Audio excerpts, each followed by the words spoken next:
Hi, here's how to open an original Xbox controller. To open your original Xbox controller, you'll need a small Phillips screwdriver. I'll link one in the description. There are 7 screws to undo, one covered by a sticker. If you want to keep it intact, I used 91% alcohol and a razor knife to peel off the sticker in one piece.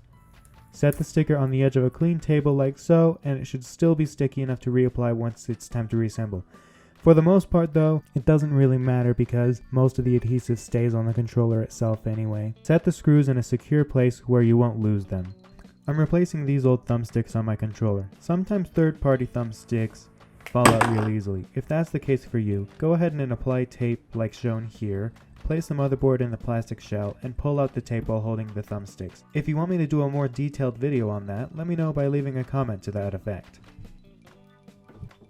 The thumbsticks I bought were just fine. They didn't have any issues at all. To reassemble, place the motherboard into the controller like so. Make sure the buttons and conductive pads are placed in. Once it's securely in, place the back shell on it till it fits and then screw in all the screws. If you're placing the sticker back on, depending on how long it's been, the controller should still have enough adhesive on it to securely reapply the sticker. If that doesn't work for you, you can use something like double-sided tape. Link in the description. If you want to learn how to solder wires, a sometimes necessary skill in fixing original Xbox controllers, consider checking out my How to Fix a Broken Cord video. If you want more original Xbox content, consider subscribing to my channel for more in the future. Hopefully this makes whatever project you're doing a little easier for you. If you found this helpful, consider leaving a comment on how your project went.